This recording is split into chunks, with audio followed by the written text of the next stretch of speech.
ವಿಧಾನಸಭೆಯಲ್ಲಿ ಮುಸ್ಲಿಮರ ಪರ ಧ್ವನಿ ಎತ್ತಿದ ಜೆಡಿಎಸ್ ಶಾಸಕ. ವಸತಿ ಸಚಿವ ಜಮೀರ್ ವಿರುದ್ಧವೇ ಶಾಸಕರು ಬಾಂಬ್ ಸಿಡಿಸಿದ್ದಾರೆ. ವಿಧಾನಸಭೆಯಲ್ಲಿ ಮುಸ್ಲಿಮರ ಪರ ಜೆಡಿಎಸ್ ಶಾಸಕರು ಧ್ವನಿಯನ್ನ ಎತ್ತಿದ್ದಾರೆ. ವಸತಿ ಸಚಿವ ಜಮೀರ್ ವಿರುದ್ಧವೇ ಶಾಸಕರು ಹೊಸ ಬಾಂಬ್ ಸಿಡಿಸಿದ್ದಾರೆ. ಮುಸ್ಲಿಮರಿಗೆ ಅನ್ಯಾಯ ಆಗ್ತಿದೆ ಅಂತ ಶಿಡ್ಲಘಟ್ಟ ಶಾಸಕ ರವಿಕುಮಾರ್ ಅವರು ಹೇಳಿದ್ದಾರೆ. ವಸತಿ ಇಲಾಖೆಯಿಂದ ವಸತಿ ರಹಿತರಿಗೆ ಮನೆ ಕೂಡ ಸಿಗ್ತಾ ಇಲ್ಲ ಅಂತ ಆರೋಪವನ್ನು ಕೂಡ ಮಾಡಿದ್ದಾರೆ. ಇನ್ನು ವಿಧಾನಸಭೆಯಲ್ಲಿ ಮುಸ್ಲಿಮರ ಪರ ಜೆಡಿಎಸ್ ಶಾಸಕರು ಧ್ವನಿ ಎತ್ತಿದ್ದಾರೆ. ಹಾಗಾದ್ರೆ ಏನು ಮಾತನಾಡಿದ್ದಾರೆ ನೋಡೋಣ. ಕ್ಷೇತ್ರದಲ್ಲಿ ಮುಸ್ಲಿಂ ಸಮುದಾಯಕ್ಕೆ ಅನ್ಯಾಯ ಆಗಿದೆ. ಅದಕ್ಕೆ ನ್ಯಾಯ ಕೊಡಿಸ್ತಕ್ಕಂತ ಕೆಲಸ ತಾವು ಅಧ್ಯಕ್ಷರು ಮತ್ತು ಸಚಿವರು ಮಾಡಬೇಕು. ಆಯ್ತು, ನಾವಿಲ್ಲಿ ಗಲಾಟೆ ಮಾಡಕ್ ಬಂದಿಲ್ಲ. ದಯವಿಟ್ಟು ಸಭಾ ಸಚಿವರು ಮತ್ತು ಉತ್ತರ ಕೊಡಿ. ಪ್ರಶ್ನೆ ಮಾನ್ಯ ಅಧ್ಯಕ್ಷರೇ ರವಿಕುಮಾರ್ ಹೇಳಿಕೆಗೆ ಸಚಿವ ಜಮೀರ್ ತಿರುಗೇಟನ್ನ ಕೊಟ್ಟಿದ್ದಾರೆ. ಒಂದು ಮನೆ ನಿರ್ಮಾಣಕ್ಕೆ 7 ಲಕ್ಷ ರೂಪಾಯಿ ಬೇಕು. ರವಿಕುಮಾರ್ ಅವರ ಹೇಳಿಕೆ ಏನಿದೆ ಅದಕ್ಕೆ ಸಚಿವ ಜಮೀರ್ ಅವರು ತಿರುಗೇಟನ್ನ ಕೊಟ್ಟಿದ್ದಾರೆ. ಕೇಂದ್ರ ಸರ್ಕಾರ 1.5 ಲಕ್ಷ ಕೊಡಲಿದೆ. ಪ್ರಧಾನಮಂತ್ರಿ ಆವಾಸ್ ಯೋಜನೆಯಿಂದ ಈ ಒಂದು ಪರಿಹಾರ. ರಾಜ್ಯ ಸರ್ಕಾರದಿಂದ 1,20,000 ಕೊಡ್ತೇವೆ. ಇದಕ್ಕೆ ಫಲಾನುಭವಿಗಳು 4.5 ಲಕ್ಷವನ್ನ ಕೊಡಬೇಕಾಗತ್ತೆ. ಆದರೆ ಫಲಾನುಭವಿಗಳು ಅಷ್ಟು ಹಣವನ್ನ ಕೊಡಲು ಸಾಧ್ಯ ಇಲ್ಲ.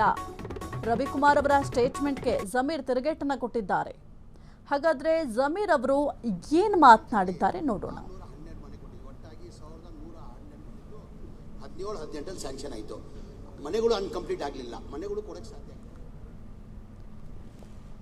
75 ಮನೆಗಳು ಶಾಸಕರ ವಿವೇಚನೆಯಿಂದ ನೀಡೋದಾಗಿದೆ. ಈ ಸಂಬಂಧ ಚರ್ಚಿಸಲು ನಾಳೆ ಸಭೆಯನ್ನ ಕರೆಯಲಾಗಿದೆ.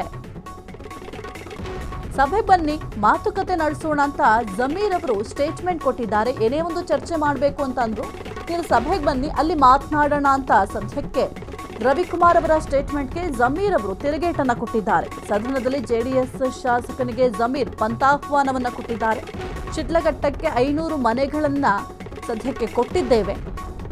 75 ಮನೆಗಳು ಶಾಸಕರ ವಿವೇಚನೆಯಿಂದ ನೀಡುವುದಾಗಿದೆ. ಅದು ಈ ಸಂಬಂಧ ಚರ್ಚಿಸಲು ನಾಳೆ ಸಭೆಯನ್ನ ಕರೆಯಲಾಗಿದೆ. ಆ ಒಂದು ಸಭೆಗೆ ನೀವು ಕೂಡ ಬರಬಹುದು. ನಿಮ್ಮ ಯಾವುದೇ ರೀತಿಯ ಪ್ರಶ್ನೆ ಇದ್ರೂ ಕೂಡ ನನ್ನನ್ನು ನೀವು ನೇರವಾಗಿ ಆ ಒಂದು ಸಭೆಯಲ್ಲಿ ಕೇಳಬಹುದು. ಆ ಸಭೆಯಲ್ಲೇ ನಿಮಗೆ ಉತ್ತರವನ್ನ ಕೊಡ್ತೇನೆ ಅಂತ ರವಿಕುಮಾರ್ ಅವರ ಸ್ಟೇಟ್ಮೆಂಟ್ಗೆ ಸಚಿವ ಜಮೀರ್ ಅವರು ತಿರುಗೇಟನ್ನ ಕೊಟ್ಟಿದ್ದಾರೆ. 1112 ಮನೆಗಳು 17-18 ಸ್ಯಾಂಕ್ಷನ್ ಆಯಿತು. ಮನೆಗಳು ಅನ್ಕಂಪ್ಲೀಟ್ ಆಗಲಿಲ್ಲ. ಮನೆಗಳು ಕೊಡಕ್ಕೆ ಸಾಧ್ಯ ಆಗಿಲ್ಲ. ಕಾರಣ ಅಂದರೆ ಒಂದು ಮನೆ ಕೊಡಬೇಕಾದ್ರೆ ನಾನು ಭಾಳ ಸತಿ ಇದು ಹೇಳಿದ್ದೀನಿ. ನಾನು ಒಂದು ಮನೆ ಕಟ್ಟಬೇಕಾದ್ರೆ 7.5 ಲಕ್ಷ ಆಗ್ತದೆ. ಕೇಂದ್ರ ಸರ್ಕಾರದಿಂದ 1.5 ಲಕ್ಷ, ಪ್ರಧಾನಮಂತ್ರಿ ಆವಾಸ್ ಯೋಜನೆ ಅಂತ 1.5 ಲಕ್ಷ ಕೇಂದ್ರದಿಂದ ಸರ್ಕಾರದಿಂದ ಕೊಡ್ತಾರೆ. ರಾಜ್ಯ ಸರ್ಕಾರದಿಂದ 1,20,000 ಜನರಲ್ ಕೊಡ್ತಾರೆ. SC ST ಇದ್ರೆ 7 ಲಕ್ಷ ಕೊಡ್ತಾರೆ. ಅಂದರೆ ಆವ್ರೇಜ್ ತೊಗೊಂಡ್ರೆ 3 ಲಕ್ಷ. 4.5 ಲಕ್ಷ ಬೆನಿಫಿಷರಿ ಕೊಡಬೇಕು. ಆ ಕೊಡೋಕ್ಕೆ ಸಾಧ್ಯ ಆಗ್ತಲ್ಲ ಕಾರಣಕ್ಕೆ ಎಲ್ಲ ಇಡೀ ರಾಜ್ಯದಲ್ಲಿ 1,80,253 ಮನೆಗಳು ಪೆಂಡಿಂಗ್ ಇತ್ತು.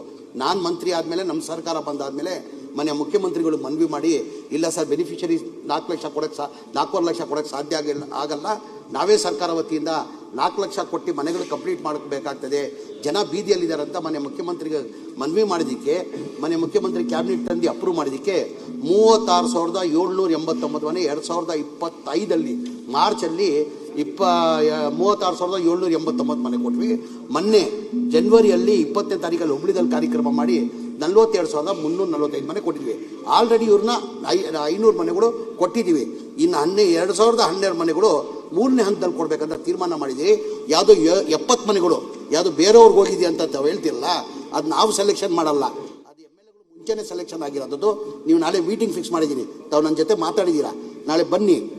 ನಾಳೆ ರಾಜೀವ್ ಗಾಂಧಿ ಅವ್ರಿಗೂ ಕರ್ಸಿದ್ದೀನಿ, ಸ್ಲಮ್ ಬೋರ್ಡ್ಗೂ ಕರ್ಸಿದ್ದೀನಿ. ನೀವು ಕೂತ್ಕೊಂಡು ಮಾತ್ರ ಹಂಗೇನಾದ್ರು ತಪ್ಪಾಗಿದ್ರೆ ಅದು ಸರಿ ಮಾಡಿಕೊಡ್ತೀನಿ. ಕ್ಷಣ ಕ್ಷಣದ ಸುದ್ದಿಗಳಿಗಾಗಿ ಫ್ರೀಡಂ ಟಿವಿ ಸಬ್ಸ್ಕ್ರೈಬ್ ಮಾಡಿ, ಲೈಕ್ ಮಾಡಿ ಹಾಗೂ ಫಾಲೋ ಮಾಡಿ. ಹೊಸ ಸುದ್ದಿಗಳ ನೋಟಿಫಿಕೇಶನ್ಗಾಗಿ ಬೆಲ್ ಐಕಾನ್ ಮೇಲೆ ಕ್ಲಿಕ್ ಮಾಡಿ.